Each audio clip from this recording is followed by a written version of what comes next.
what? I just came to this new country. I don't know anyone at all, and you know what? I think it's time for a change. Also, I'm gonna be honest with you. I also go through that struggle. You know, like rejection as well. Rejection is part of the thing. I've been rejected by labels so many times. Yeah, man, it's been like tough. I had like tough years of like kind of like a identity crisis. Like, I don't know, man. Then I went through so many like phases of like, is that what I really want to do? Like, now I finally got to a point where I'm confident in what I'm making. Perfect. Yeah. Now I finish a track. I'm like, okay, that track is sick. Welcome back to another Rave podcast, and today I've got Höwley. Thanks for joining me. What's up, man? Thank you for having me, man. I am absolutely honoured to get you on. You're a Vancouver legend, so I appreciate it. Let's start from where it all began. So, where you're from, and how did your music journey begin? Oh, right. That's a very good question because my life has been pretty hectic the past couple of years. So basically, I was born in South America, in Venezuela. And then when I was 5 years old, my parents and we immigrated to Europe, to Belgium. So I always grew up in a Latino household, but learning French at school. And then, pretty much always growing up, always studying music theory, music classes, playing the guitar since I'm 6 years old, pretty much. I mean, I haven't practiced in 10 years, so I don't consider myself a guitar player anymore. But so I always been immersed in music in general. Pretty much got into electronic music when I was pretty early, actually. I would say like 14 years old. That's where I got interested, like into dance and EDM and electronic music, from listening to the radio and like late night DJ shows. Those DJs that plays like at 2 a.m. And that's pretty much how it started. So I had always been interested in music, electronic music, since a very young age, actually. So when did you move to Belgium? What age was you when you moved? So I moved to Belgium when I was around 4 years old. I was born in 95, so it must have been 99, 98, 2000, 99, I think. My parents just decided to leave the country for extras and reasons, because my dad needed to study abroad, so they choose Belgium.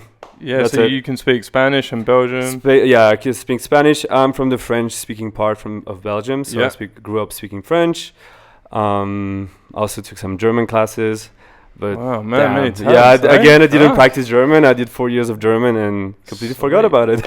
Sweet, mate. Yeah, it's a tough language. If you don't practice it, you just forget about it. Plus, you grew up in Belgium, which is kind of like a really good spot for like electronic music, innit? Absolutely. So you are getting that introduction to that, right? Like you say, from absolutely. What fascinates me about Belgium is like how small the country is, but how how tight the electronic dance music culture is. Yeah. And I'm talking about like every genre, like techno, drum and bass, jungle. It's fascinating how like such a small country you can have such big and good events. And I'm not talking about like the mainstream events like Tomorrowland and all that stuff, but like we also had techno legends playing every month. Always grew up of course, growing up, I wasn't going to raves, but I was always listening to the radio, and I was impressed by how good DJs we had on the radio. Those late night shows, like 1 a.m, 2 a.m. That's why I would stay awake. I mean, I had to go to school, but I would stay awake and just listening to the shows, and that's how I got so inspired by electronic dance music, man. That's how it started, pretty much. Yeah, that's good thing about Europe, isn't it? Like, also Belgium do good beer as well. Oh, you know what I mean? Like, buddy. Way too much beer. I drank way too much when I was... We'll do a separate episode for that one.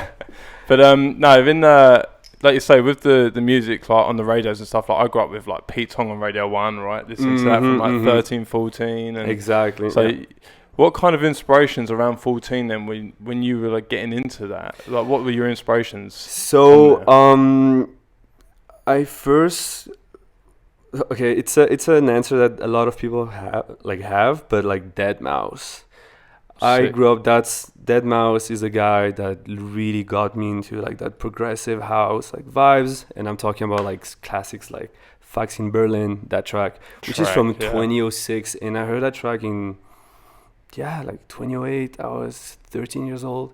I was like, damn, that's a whole new world that just opens like before my eyes. Yeah. I'm like, damn, what is that? Never heard like electronic progressive house like that. And then I just became a huge fan of deadmau5, and then from then that was the era of like between 2007 2010, and I grew up listening to deadmau5, Afrojack, all those guys. Good era. Oliver Twist, the old like spinning records, kind of vibe, kind of era. So that very like dirty Dutch kind of music. So it was like very like. I remember house. that. That was a good era. Yeah, that's showing my age now. Yeah, DJ Chucky, dude. All those guys. Yeah, that's sick. So those were my early inspiration when I really got into that electronic dance music scene. Like, so I always started with house and progressive house, and then my tastes are like changed through the years, but we're gonna get to that point later. Yeah. So obviously going from like deadmau5 and things like that, that's kind of the progressive kind of, I would say trancey a little bit, because it was like with, Tiesto and, you know, all that sort of era. Obviously you're known for your house music, but when did you start dabbling into the house music, or did you do any other genres before that?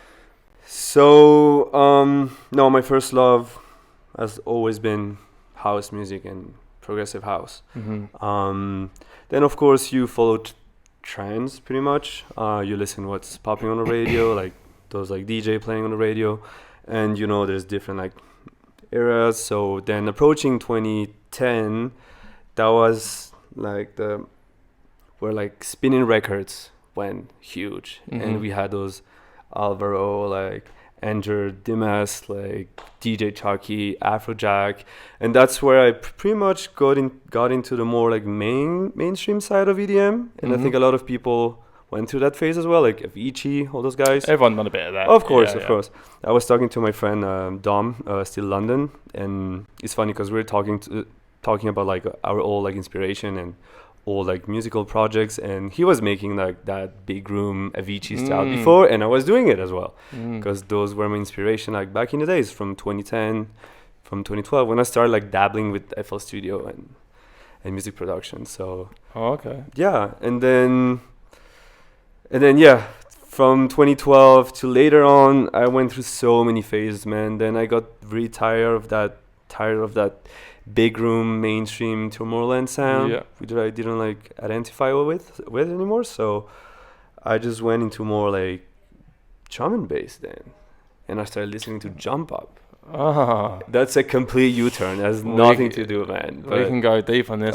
We can go very deep, because a few people know that, but I'm a huge drum and bass head, and I had 10 years of drum and bass, and I'm still a huge drum and bass fan. I mean, drum and bass and all those subgenres like jungle, Jump Up, Eurofunk, Neuro, etc. So So what were your inspirations for drum and bass then? Like, being in Belgium, is drum and bass a big thing in Belgium? It's a big thing, yeah. So after I went to those like big room, I got very tired of that big room sound. Then I discovered like Mackie G, 2014, and I came across a live set that he did. I don't remember which one it was, or like a 15-minute set. Like gnarly Jump Up, like the Jump Up from like 10 years ago, and it was so good, man. I remember hearing it and I was like, what the heck, man? Like those sounds was like, it's so gnarly, but like it has an essence, right? Yeah, man. Yeah.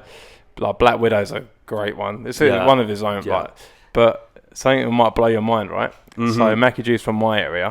Booked him for £50 for a night. So that's like $80 to play in a shitty pub. Yeah. And he came and was like, as long as you can just pay me a bit of money and pay for my like petrol. I was like, man, because my friends were drum and bass producers and MCs, and they knew him, and he come down. So when you say Mackie G, Mackie G is legend. Headaches as well. Yeah.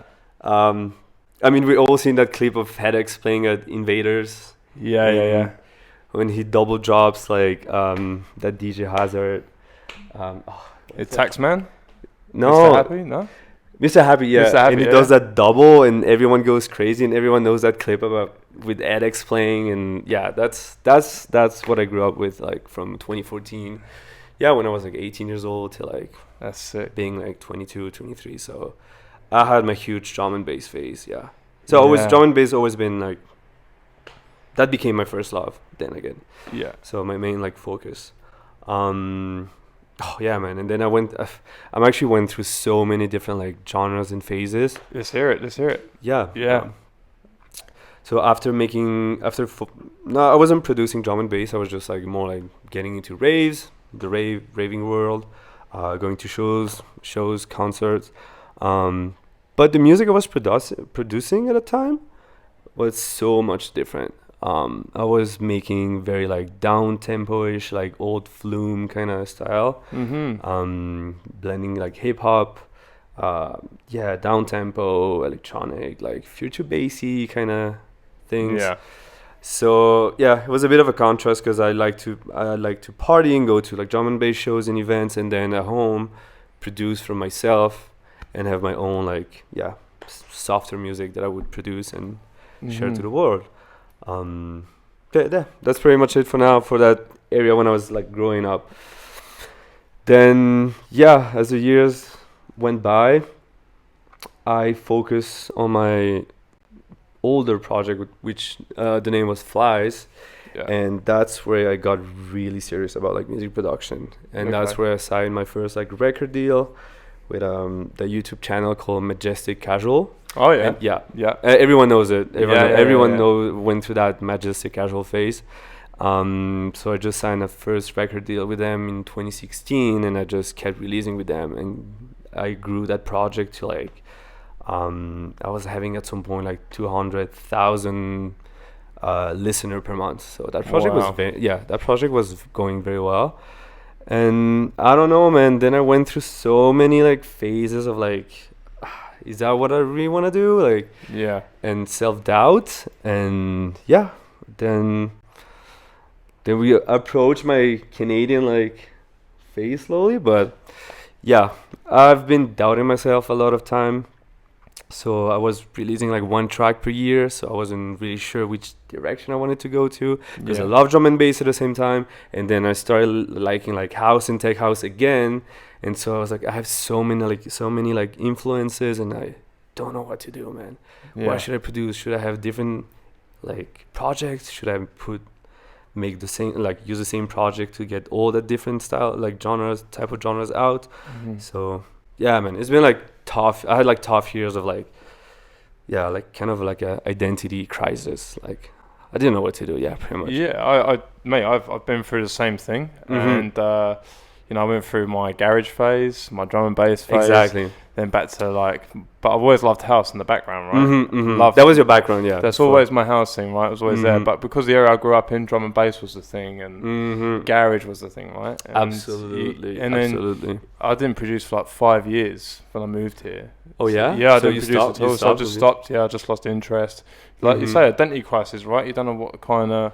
Exactly, and it's just like so much. It's just like lacking confidence in what you do. I mean, we all go through that. We all go through that, you know. For sure, definitely, yeah. So because you like so many different type of music, and I think everyone can pretty much say that because we're not stuck to one specific genre, and we have influences from everywhere. So it's just so hard to just find your like niche and just like be like, okay, now I'm gonna commit to that style, you know. Yeah. Because then when you commit, then you're like, okay, I have to build my brand, I have to make that type of music, and that's how I perceive it. So that's how I felt it. So I was making music on the Flies, and then I had like a bass house like side project, and then I started like a drum and bass side project, and then I canceled those two projects, and then went back to the Flies one, making more like Flume type of vibes, and then man, just everywhere. It was so hard to decide, man. And then I was making so much different music. Yeah. And I had so much music that at the end I just get so overwhelmed, and I just don't release music anymore.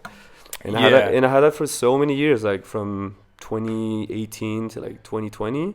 It's just been like just making music but not showing it to the world. How did you break through that barrier then with the Höwley brand to kind of start? Because you are really consistent now with like making music. You've got your like. I wouldn't say you've always been been producing for a very long time, but how did you narrow down the consistency of producing music, having it, you know? Okay, so so at the same time, I was going through all like my university years, and so at some point, I just decided that I just wanted to go like abroad, and study somewhere else. I had that idea first back in 2019, and I had so many friends that went to visit Vancouver, and they told me that was a great country and great city, because like the landscape, the mountains, the sea, and everything. And so I only heard like good things about people just traveling. They would come for like 2 months, just learn English and stuff, you know. So I was like, yeah, that city is actually very appealing to me. So then, yeah, I decided to make the jump and like decided to study here. So because I wanted to study like sound engineering to like perfect like my craft and like get better into like the digital world and like be better like at mix downs and like mastering.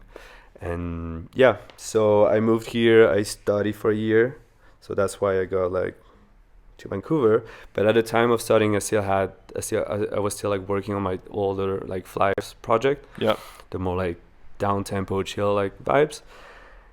And then I was like, you know what? I just came to this new country. I don't know anyone at all, and you know what? I think it's time for a change. It's just like time for me to just like kick things off and just start a new chapter. You know? Yeah. It's like no one knows me, so yeah, you know what? I'm just gonna rebrand, change my name, and then start a new thing. So that's where Höwley came to the world. Right. And Höwley was a drum and bass project first. Really? Because like the years prior to that, I was very active in the underground drum and bass. So I was a huge fan of Monty, Alex Perez, Visage, Substance, like all those guys. Like I was so into the drum and bass scene. Like, and in Belgium we have so many. Like we have Rampage, which got pretty much mainstream right now, but it's like one of the biggest like drum and bass. Massive, innit? Yeah, man. Massive, dude. I watched the SAS crew on there. Yeah, and that was massive. I know. It's pretty much like a stadium with like 20,000 people just gathering for just the love of dubstep and drum and bass. But I was more into the drum and bass kind of thing. So the last 4 years before coming to Canada, I was like so into that drum and bass, like, and I was like, all these guys, like 1985, the record label from Alex Perez, and that was my vibe, like very gnarly, dark, minimal drum and bass. Yeah, man. And so that's how Höwley started. I was inspired by that like type of like drum and bass, and that's how I started Höwley. That's sick, mate. Yeah, and then I made so many drum and bass tracks. I showed them to my friends, and they were like, "Damn, like Höwley's actually like getting very serious right now." Because I was studying at the same time, so I could gather the skills to like make cleaner and like proper music. And then I had a couple of drum and bass shows, and I played at Red Room, and that was because that was one of my like goal, like from Belgium. I was like, I need to come to Vancouver and play Red Room. Red Room's like the drum and bass like venue for right? Digital Motion. Yeah, okay, got you right. Yeah, so they have drum and bass events, like not every weekend, but like that's like where they like invite like drum and bass and dubstep artists. Yeah, and so I played a show at the Red Room here in Vancouver, and then after that, I don't know, I decided to stop making drum and bass and go back to tech house and house. And okay, there's a funny story about it. I went to like a forest rave, and I heard this guy that many of you know called Henry C. Yeah. Okay. Good friend of ours, good friend of mine, and he's a DJ that I respect a lot. But I didn't know anyone of the like house scene. Like, I didn't know the Initiative guys. I didn't know all those crews. I didn't know Deep Down Inside and all that family, right? So I went to the Bush Raves and I saw Henry C play, and I was like, wow, I didn't know house and tech house could be so like good and groovy and gnarly and like so underground. And that kind of revived my love for like tech house and house music. So Thank you, Henry. I always tell him that story, and he loves hearing it. Like, that's cool, yeah. I was like, if I didn't see you that day, maybe I wouldn't be like making the music that I make right now. So, yeah. There you go. It's crazy. Like, we have so many good local talents here in Vancouver, and yeah, he inspired me, man. That's good. Yeah, it was a good inspiration. Him, JD was playing that night. I remember A-Wood was playing. Lucci was playing. It was the initiative, like the nice crew, special, like, the whole crew. And yeah, man, that love for house music grew back to me, and I was like, wow. And then I was making drum and bass in house, and I was slowly like transitioning to that house. Yeah. And at the end, like the brand, like the vision that I have is making house and tech house with those drum and bass, like that drum and bass vision, that drum and bass sound, like gnarly like sound and dirtiness and grittiness that you find in minimal drum and bass, and like merge those two styles. So that was the first goal as Höwley, is just merge those two like genres that I think can go very well together. Pretty much. That's cool, man. Like I'm gonna like with the drum and bass thing and house thing. I'm gonna step back from obviously when you're 14 to like doing the drum and bass, and did you party in Belgium then? And what kind of was your first like sort of? Because we're gonna go back to what you're saying, back to the tech house stuff. But what was your like first like rave experience when you went like? So my first like drum and bass and dubstep experience rave experience was Rampage in 2013. So I just turned 18 at the time. Okay. It was mind blowing. Yeah. It's like, how is it possible to like go to a stadium with 20,000 people and just that collective energy, and everyone reunited for the love of that. Everyone is like reunited to celebrate drum and bass and dubstep, and I was like, holy cow, dude, that's crazy. That's because I've never been to like a proper rave, because I was on the rage before. For sure, yeah. So, and then I went to a festival that we have in Belgium called Doer Festival, which is like one of the biggest in Europe. We have like 400,000 people that go to that festival. Whoa. Not at the same time, but like and it's like 5 days long. It's massive, and it's so like diversified. You have like drum and bass, dubstep, rap, house, techno, whatever. And then I started going to like the drum and bass stages, and I was like, wow, that's just crazy. I think I love it. You know, that's how I started disconnecting from like that EDM from like 2012, 2013, 2014. So yeah, I had my Rampage like drum and bass phase, and then I kept going every year. So I went to that Rampage like event 6 years in a row. That became our little like yearly ritual, pretty much. Yeah, and it's because I had a group of friends that were like so much into it as well. So we had a huge group of like 25 homies, and we'd always go to those events. And yeah, that was my first rave experience. And then we would go to other clubs. There's another one called like Fuse in Brussels, which is a legendary club. Yeah, so they do drum and bass night. They do techno nights, mainly techno, like most of the time, but they have like a drum and bass room, and then sometimes they put the drum and bass into the main room, and that goes nuts. So yeah, last show I've seen there was before moving to Canada was Alex Perez at that, it was gnarly. It was so good, dude. So how did you get your first DJ like gig? Like when was that then? Obviously, we're touching your first rave sort of thing. So how? Yeah, I started DJing pretty early before. Producing music. I started DJing when I was, so I'm 28 now. When I was like 15ish, 16ish, I had like a small like Hercules controller, RMX. You know that's very small one, metal one. And then what I would do is I got two turntables, vinyl turntables. Yeah.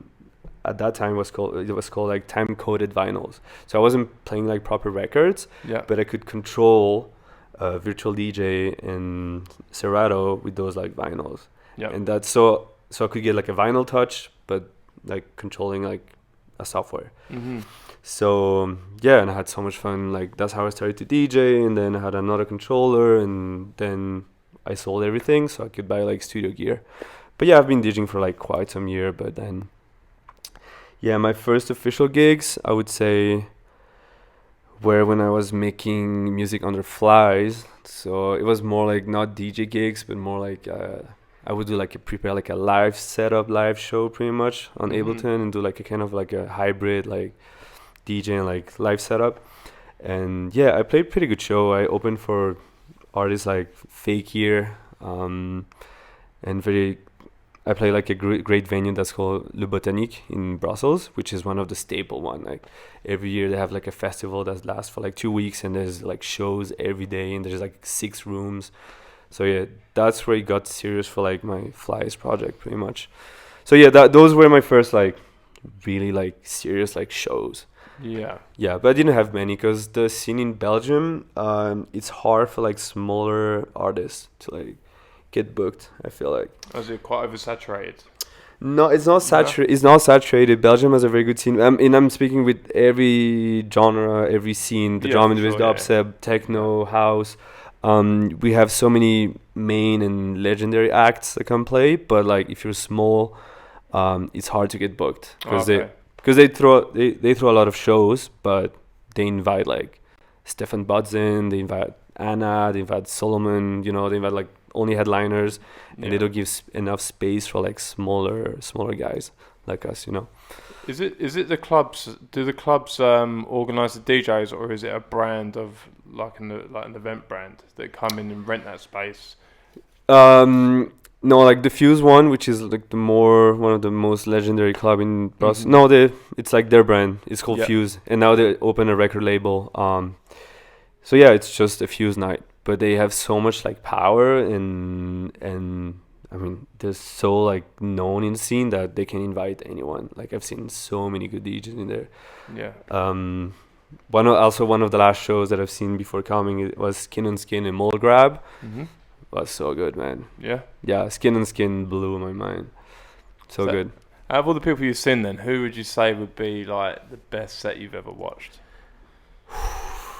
Dude, maybe I'm biased because I always had a love for like drum and bass, but like I don't know, Alex Perez, man.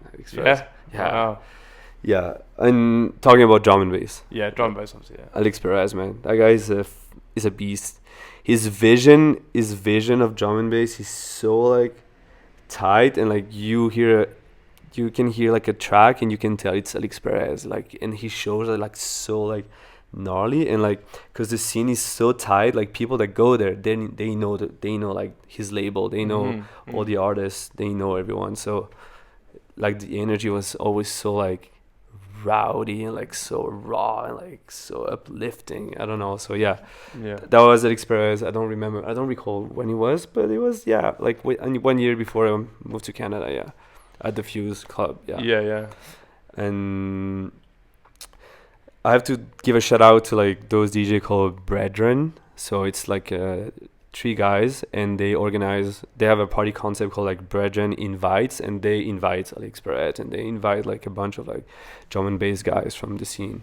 Okay. So yeah, that's cool, man. I had my goal in like drum and bass area before coming to Canada. It lasted for 3 years, and I was like crazy about it, and all my friends were like, I was like bringing all my friends are like, you're gonna love this show, and every time we would bring new friends to those shows, they were like, damn dude, that was so good. I love drum and bass now, you know, like, and I would bring new friends. Then we had a group of like 40 friends and we could like just go to raves together at any time, and everyone was having a great time.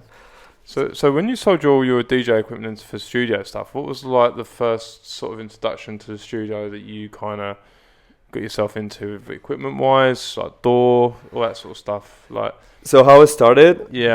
Actually I just started with FL Studio, but it took me like many years I was just like messing around, you know, not taking that like seriously, I guess, like everyone.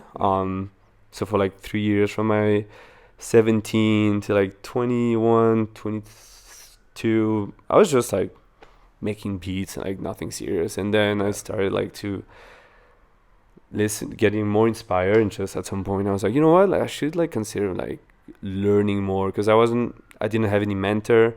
Back in the days, you didn't have that many like tutorials on YouTube and stuff. No, you didn't. No, you didn't know, dude. I'm talking about like 10 years ago.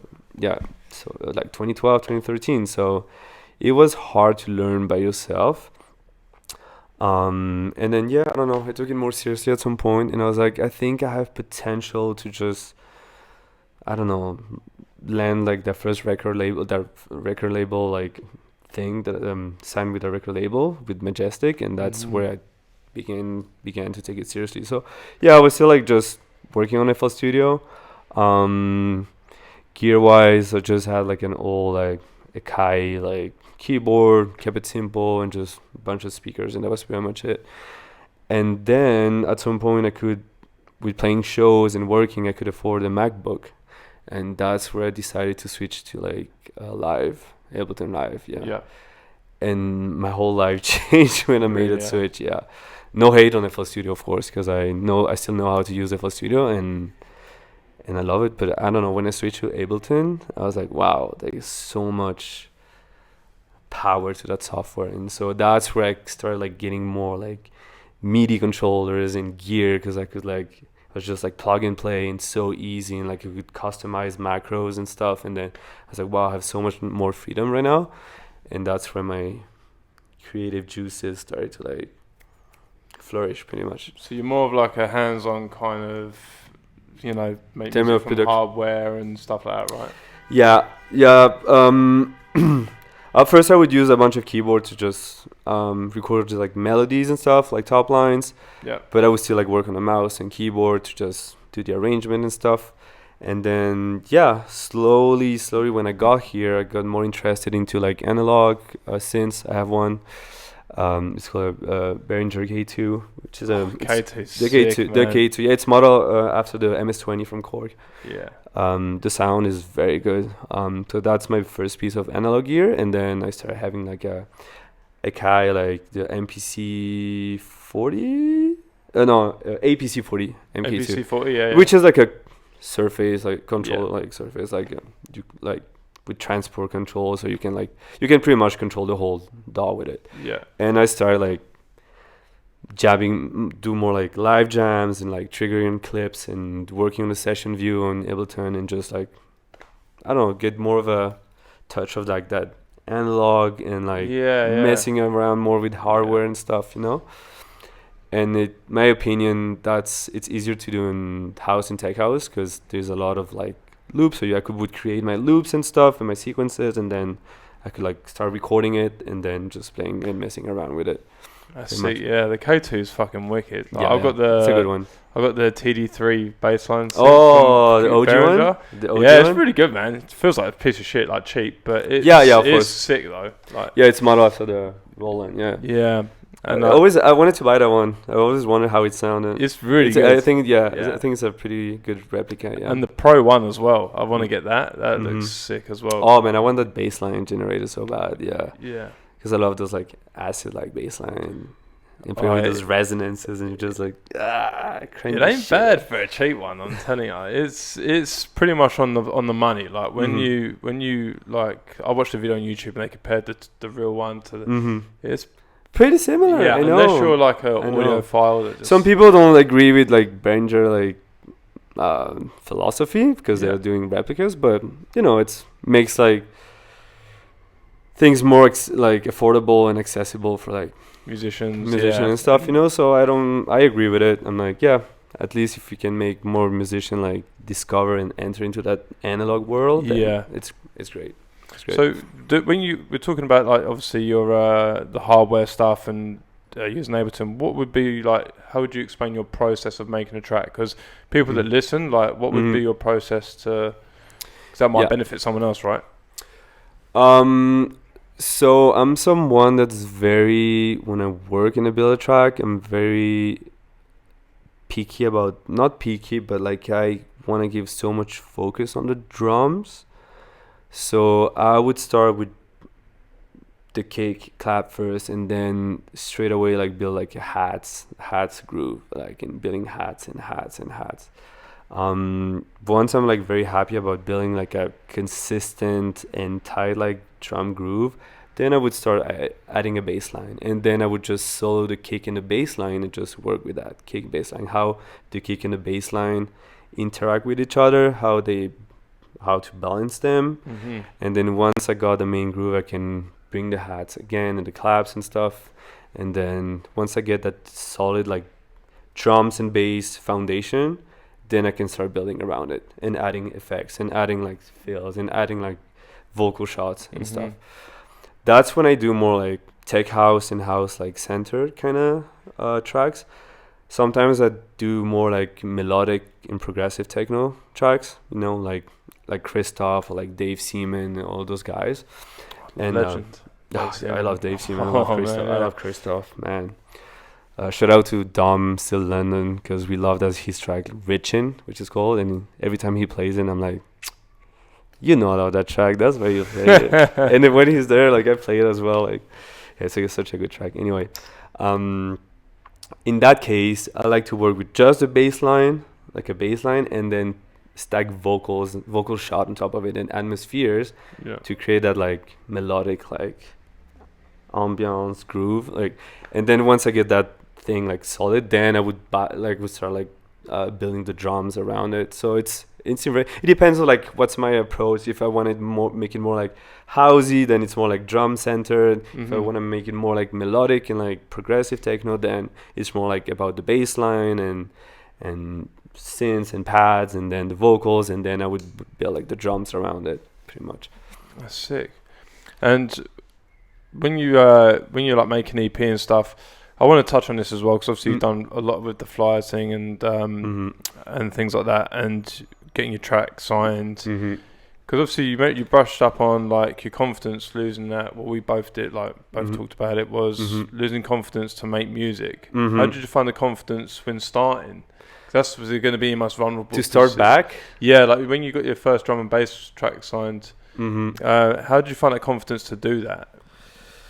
You know, because that's kind of the most like newish part of getting into it, right?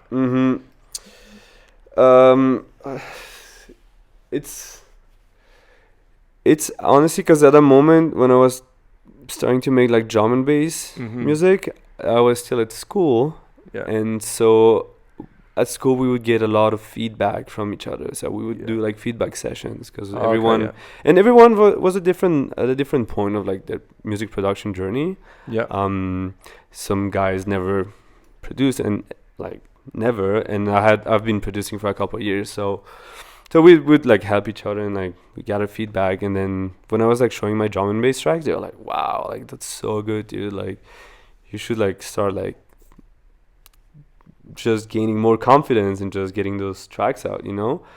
But no, actually I never released like any drum and bass track just ever. None at all. No, just what, no. So when I started Höwley, I was making a lot of drum and bass and like 140 dubstep, like dubstep. Right, okay, yeah. And yeah, I mean I have a folder with like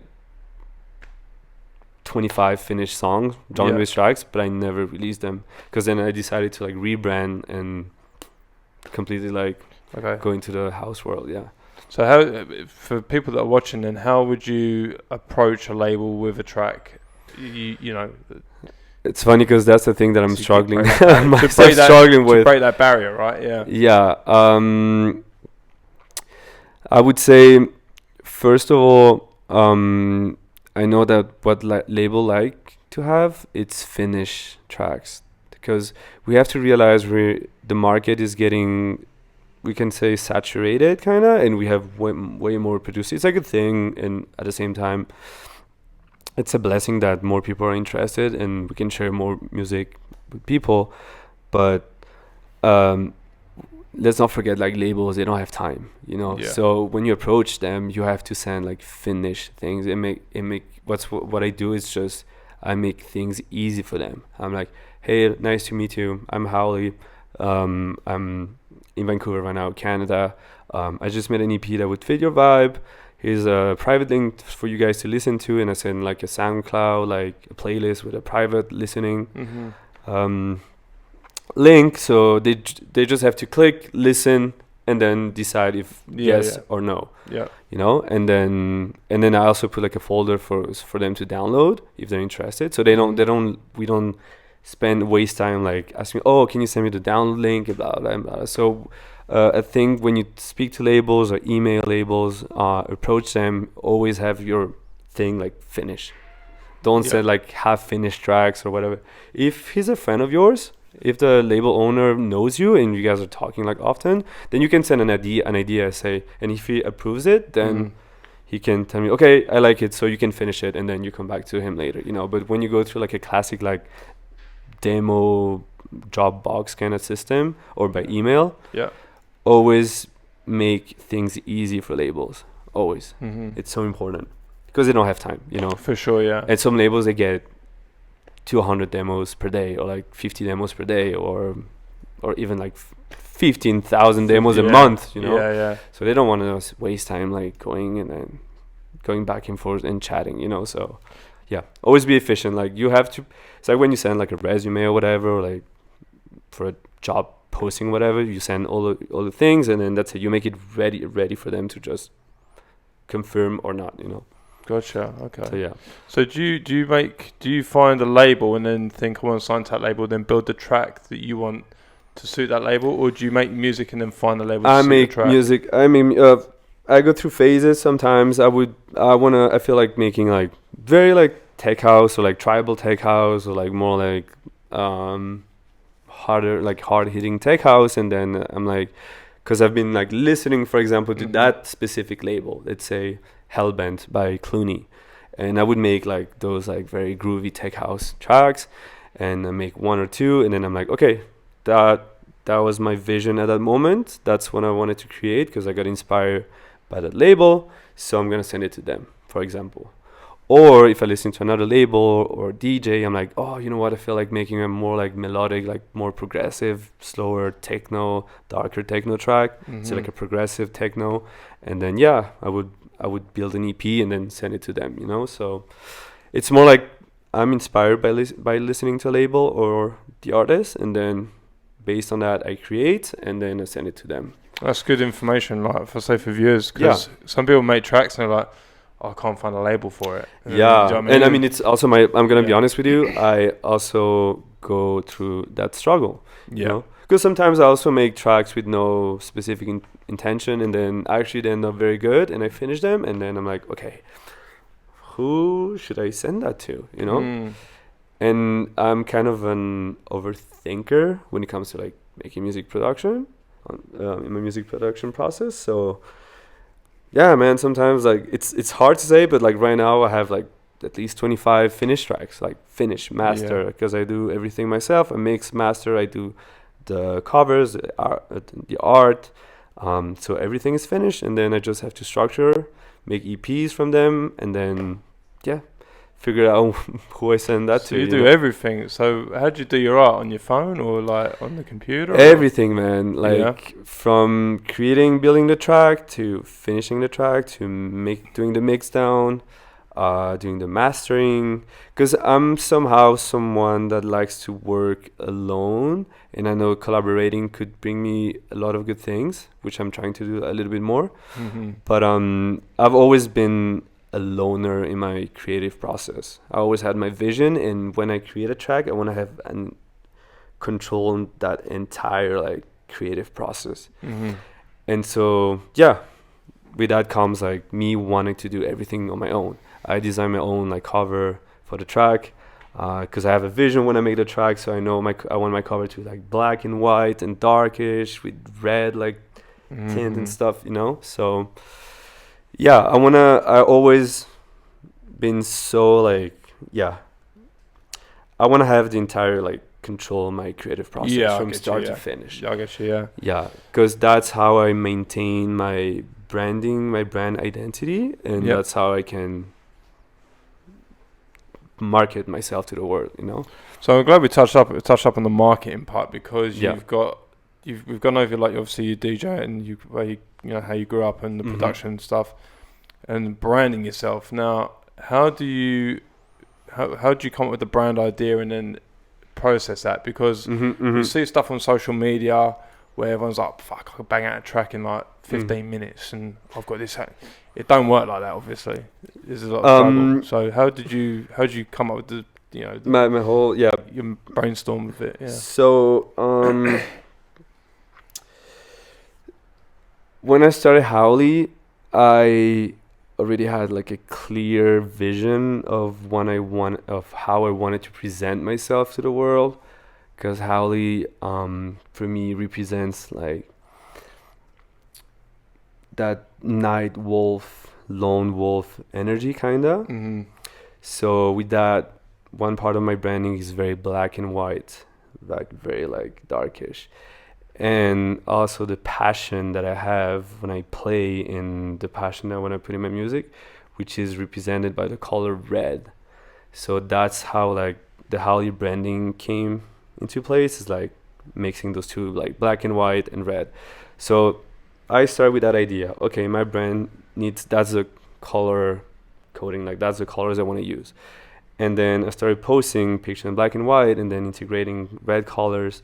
And then when I design my covers for my tracks, it always follows the same pattern. So if you go on my Spotify, you're gonna see every track cover is always like black, white, orange, red, yellow, like in those like black and white cold tones, and then the warm tones provided by the red colors.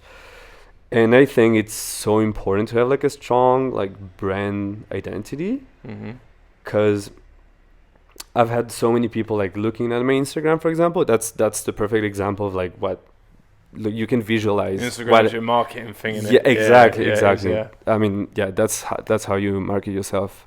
So, and I have so much people saying your Instagram is actually so well, like it's so like consistent, like it's always those red and black and white colors, and they feel like what I'm trying to like express. Yeah. And yeah, when I play shows and I can talk with the light technician, ask him if he can play like many like show like red lights and stuff, you know, because I want my brand to be so consistent.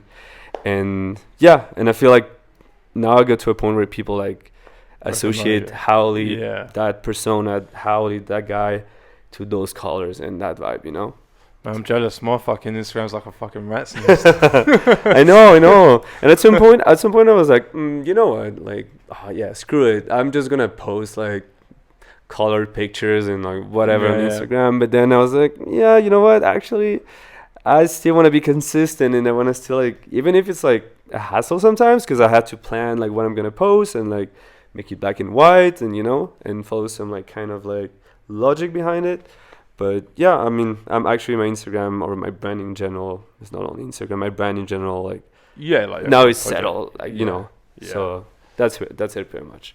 That's sick. Yeah, I'm glad you mentioned that, because obviously I need to back my ideas up with getting my shit sorted out on like social media. And how do you navigate social media of your normal life? Because obviously, like you said, a DJ's got to be a DJ promoter, graphics designer, a fucking producer. You got to be everything, right? So how do you juggle this sort of stuff? Yeah. It's so much work, honestly. But I feel like it's good that now we have the tools to like work faster in like building our content, because then it helps like young producer, like new producer, newcomers or new DJs to like create content faster. And yeah, like how would I say, like what tools would you recommend that you use to like help other producers to narrow down that time? So for all my pictures, for example, editing my pictures, I do some like edits on Photoshop, and then I bring that to an app that I use, and I would recommend it. It's called VS Code. It's like a photography kind of, it's like pretty much similar to Lightroom from Adobe. And you can create like filters, recipes and stuff. So like a preset, for example. And then from every time I import a picture and I want that picture to be that type of black and white tones, I would drop the preset on it and just tweak it a little bit, and then have that consistent like that's for the images, for like the flow post. of it, for the post. And then when I'm doing like videos, like video montages and edits, then I would use like on my phone InShot. It's a very good app because it's a portable, like simplified like Adobe Premiere kind of studio, and you can add effects and stuff. So I can do like edits like on the go, like in a train or like in a SkyTrain, like in a bus, and I can quickly like put filters and then cut videos. Like the interface is very like intuitive and it works very well. that's for like the branding and video side. And then yeah, apart from like that, like when I do like some like previews for my tracks, I just use it Ableton. Always work on Ableton. That's my main like music station, like music editing session station. So okay, that's good. And like when you I want to touch up a bit on like when you came to Vancouver, you didn't know many people, you tried to break into the DJ scene. Same with myself. Like, how did you, like, obviously you saw the Initiative guys and you know went through that, but how did you like when you went to DJ? How did you break yourself into that scene, and what advice would you give to people? That's the most important part, and I was excited for us to get to that part. Yeah. Cause yeah, man, I moved to this country. I came with one of my best friend from Belgium. His name is Curtis, but he's not in the music industry at all. No, so we just became the two of us. So at least I had someone, but of course he didn't know anyone, and he wasn't interested in getting into the music industry, but I was, because that's not his thing. So yeah, man, was first meeting people, trying to make friends, and then sorry mate, what is that? That's the radio. Is it I think it's a heater. It's a heater that's like. That's all good. It's a heater that's like. I was like listening. I was like ding ding ding ding. I was like there was someone stuck behind. So we had to stop because of the thing, but yeah. So how did you get into the DJ thing in Vancouver? Okay, so as I was saying, I came by myself with a friend. He's not interested in the music industry at all. And he's more of an introverted type of guy. So he's like, he likes to be by himself, you know. So when I was going out, I was trying to go out by myself and try to meet people and go to the beach and or go to an event or whatever, bush rave, and try to make friends. So that's how I started, just trying to make friends first. Then I started going to those the Rave by Initiative, where I told you I saw Henry C play, and then he completely blew my mind and completely reprogrammed my whole brain about music and house music in general. That's where I knew I had to hustle to meet people, meet these guys. Who are they? Why are they playing so good? Why can they throw a bush rave and have 1,000 people, you know, and I want to be part of that. So I told you, I sent a message to one of the guy from Red Room, and then I could play that Red Room show. And then after that I made a switch to finally making house and tech house. And then I met so there's a group, a collective called Atlas Camp. Right. And so it's a community that organizes events, and they do crowdfunding and funding for Burning Man. And I got introduced to them by one of my friends, and they were throwing a rave, couple hours driving, and I went to that. And that's how I started meeting DJs, and I love the vibe, I love the connection, and I was like, wow, another rave where I'm so inspired by sounds that I never heard, more tribal house, more tribal tech house. So yeah, that rave, it's not a rave, it's more like a camp, camping rave, bush rave that lasts 3 days. And then that's where I started connecting with people and going by myself, introducing myself to DJs. And yeah, just being nice to people, trying to help when I can, partying with those people, you know, and just having a great time. And that's how I started getting to know one DJ, then a second DJ, and then I met the guy who organizes it and stuff. And then that's pretty much how it started. And then I started talking about me. I was like, hey, I'm Höwley, I'm just getting back into the house music, techno, tech house scene. And yeah, if you have a gig, whatever, one day, or I can play for you guys, or we can just jam, you know, I'm down to show you guys what I can do, which happened. And yeah, and then actually the only secret is just you don't have a choice, but you have to go out, you have to go to events, you have to go talk to people, you have to go to the DJ And of course, always give space to the DJs. Don't be always too pushy, but just like when a DJ finishes and you see he has some like free time, like, hey, introduce yourself, like talk, and oh, I'm a DJ as well, like how you doing? And then that's how you engage conversation pretty much.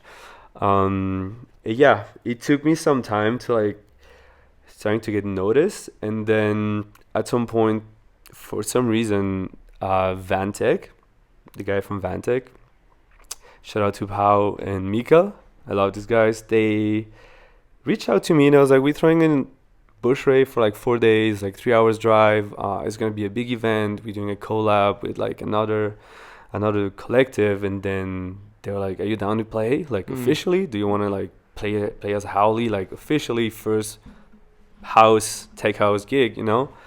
And yeah, they booked me.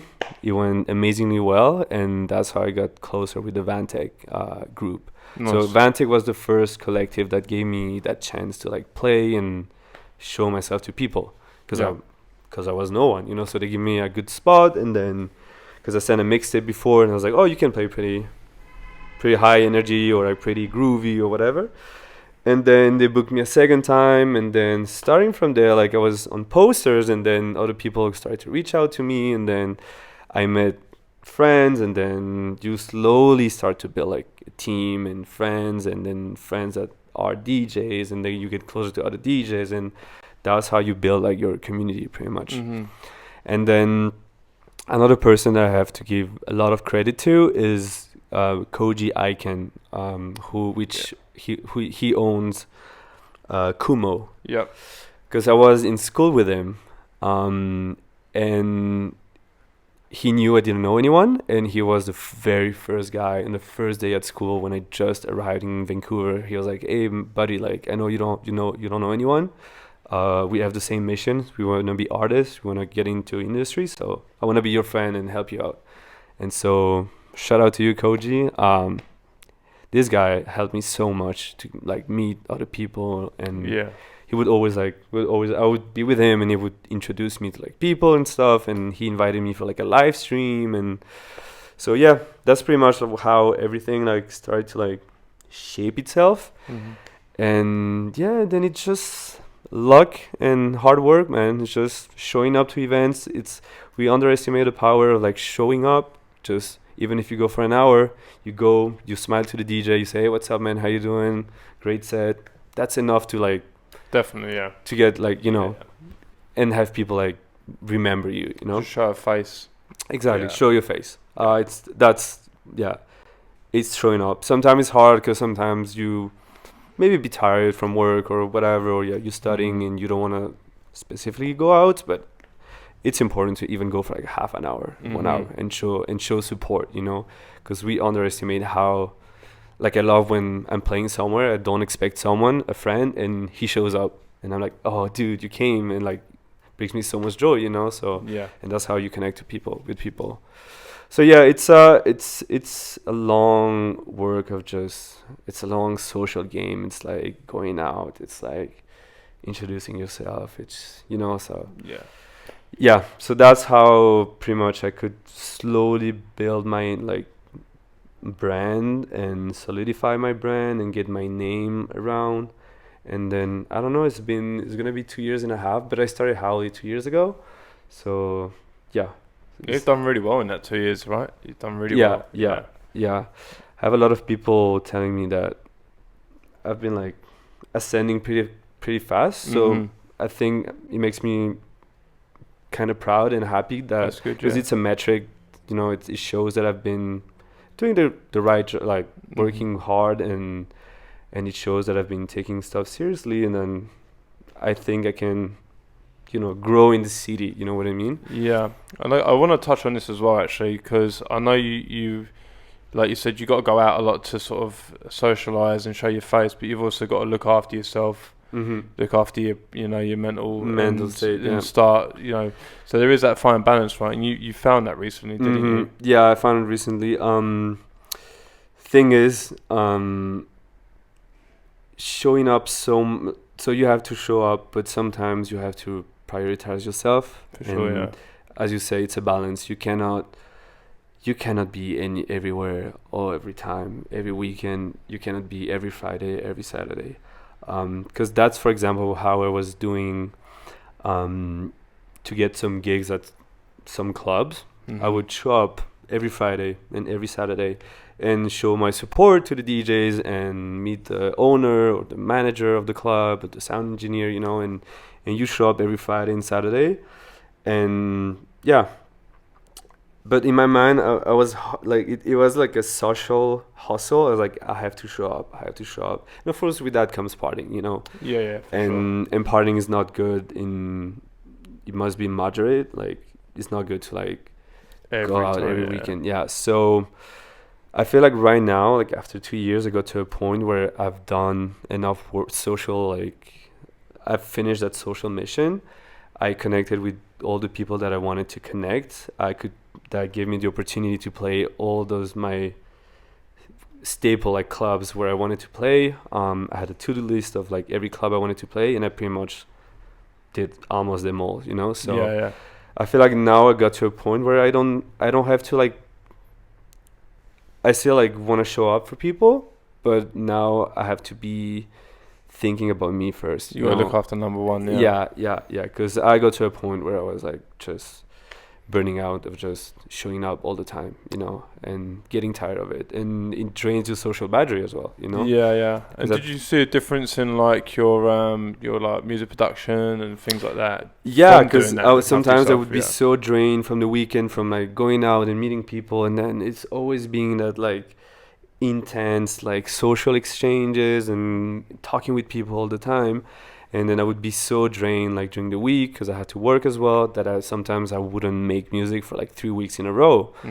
And yeah, at some point, with some having friends that would help me put me back in the right path and tell me, you need to like take a break from like, you cannot be anywhere all the time. You need to take time for yourself. That's when I decided to like step back a little bit from the scene as well. And now I underestimated like how powerful it is to take time for yourself.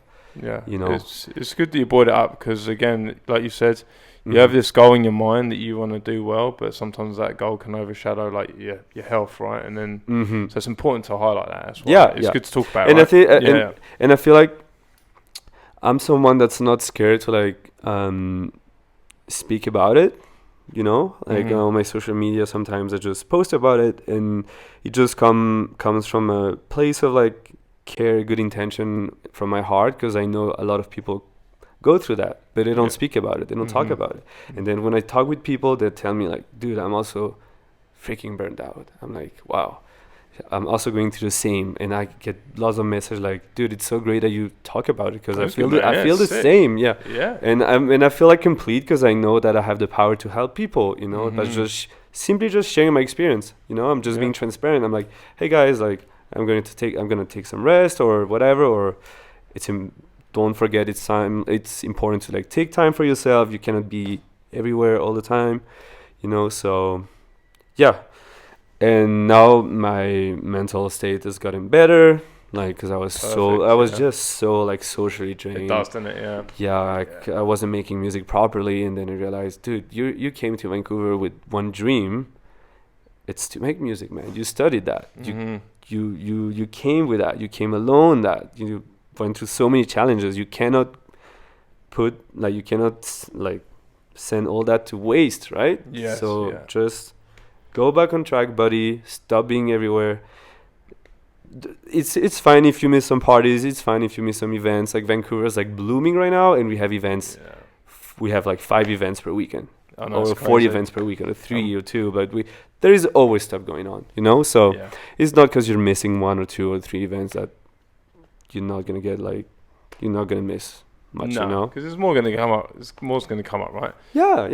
And I want to go into the Vancouver scene as well. So as we brush up, how do you think the Vancouver scene is going at the moment? Because as we're from Europe, like we see what it's like there. But how do you think it's going in Vancouver now? Because I moved to Vancouver in 2017, and open studios. 6 years ago. Yeah, open studios. That was kind of the vibe now, but now you're starting to see more collectives come up and. So, what's your opinion on what I love about Vancouver is like, because during COVID, then because there was no clubs and venues open, I presume because I came in the middle of COVID and there was no venue open. It's like how it allowed people to just create those collectives and like make them like titles and then start organizing their own thing. So I think COVID was a good thing for that, because now after post-COVID, now you see so many collectives and they're tight, you know, and they have their brand and they have their thing. I'm talking about like Vantec, The Initiative, like Lullaby, you know, like so many collectives, you know. And now they have enough power and such a good crowd that they can throw events and get like 500 people, 200 people, 1,000 people, you know. So I think like the scene is like very blooming right now, and a lot in the underground, which I like. Yeah. Also, we have those brand new venues like Harbor Theater and Harbor Center that just opened, like a couple of months ago, last year. But yeah, I'm happy that now the underground is like getting back to life. I cannot tell how Vancouver was like a couple of years ago, because I wasn't there.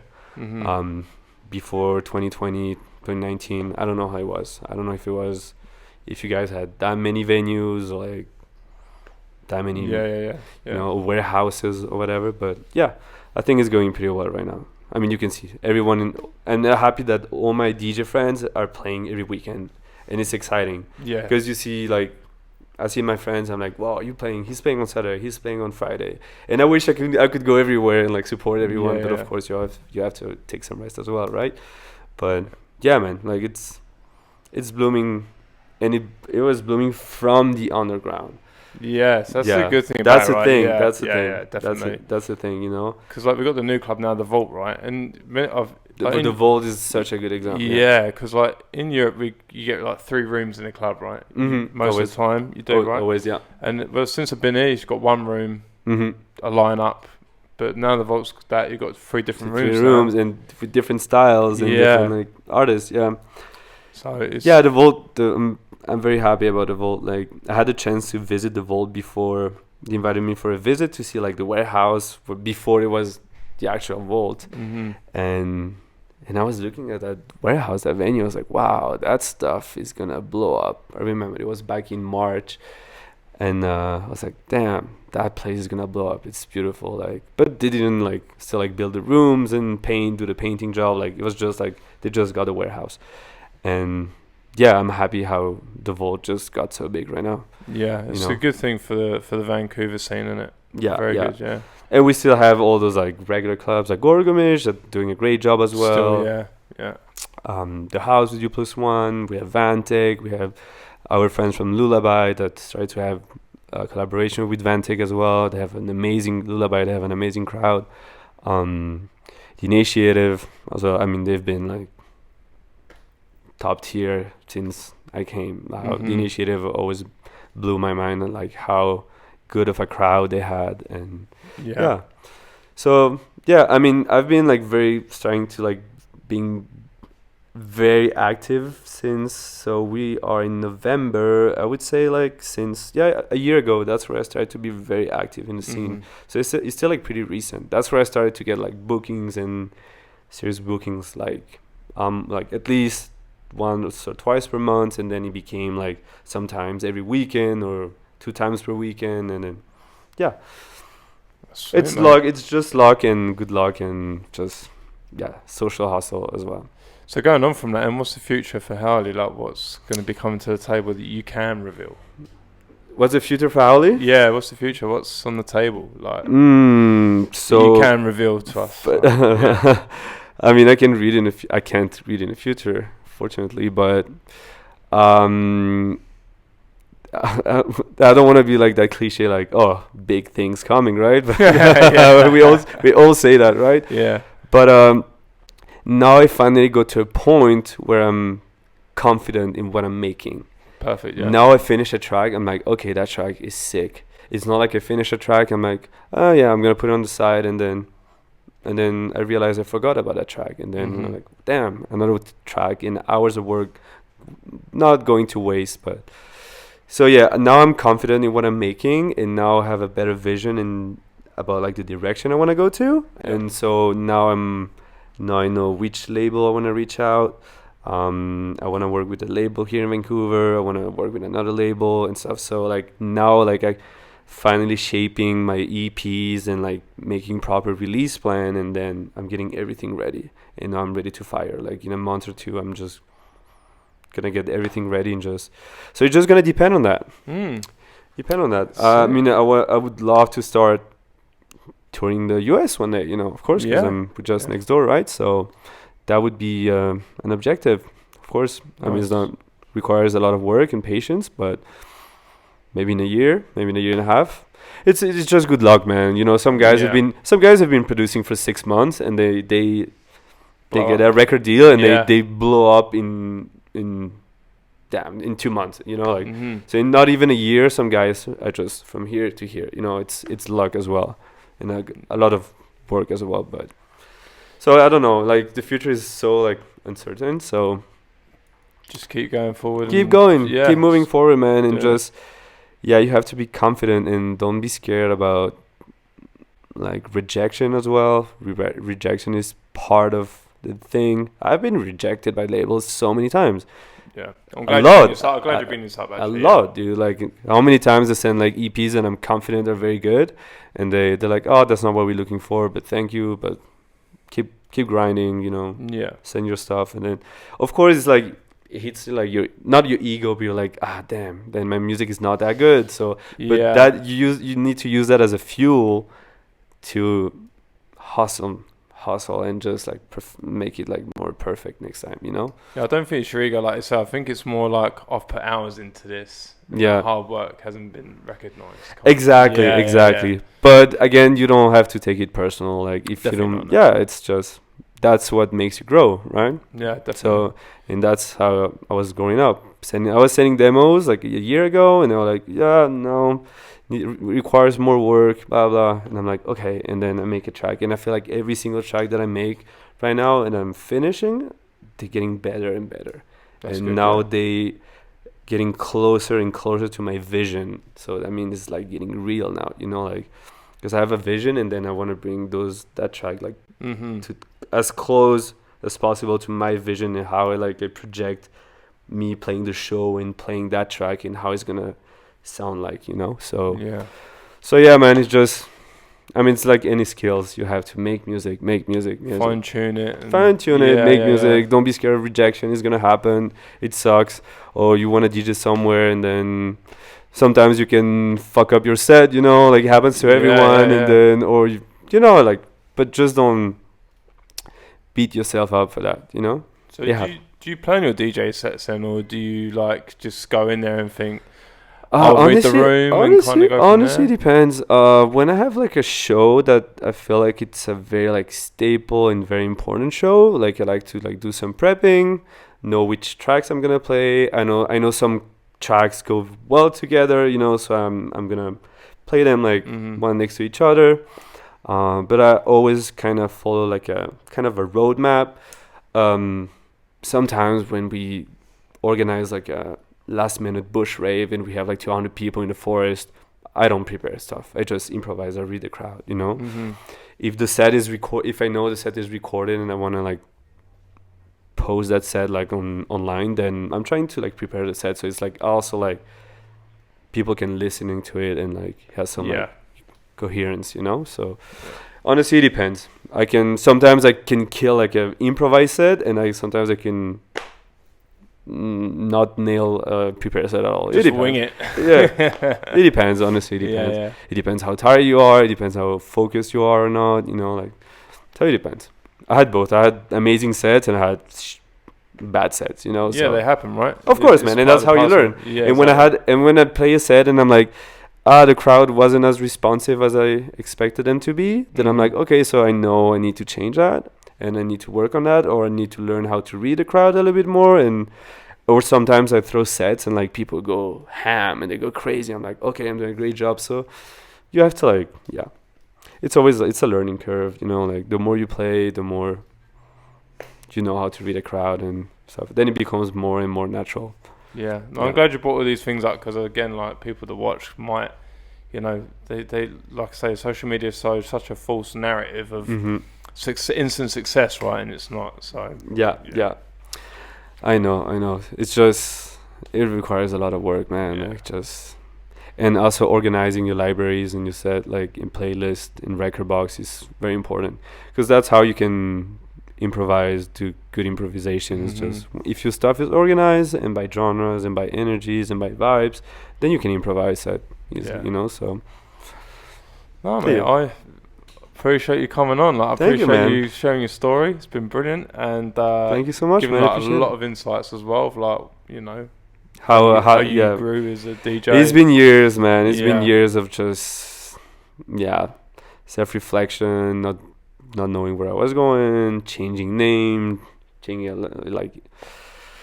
directions, like changing styles. But now with howling, finally, like, I know that's what I want to do right now as a style. And maybe later I'm gonna integrate like other styles and make UK garage, or like, you know, like break beats and different stuff, you know. So, but for now, like, more than focus like in my lane and just Sweet, trusting the process, man. Yeah, that's it. No, I appreciate you again coming on, mate. I appreciate it. Man. Thank you very much. That was a pleasure, brother. Thank you so much, man.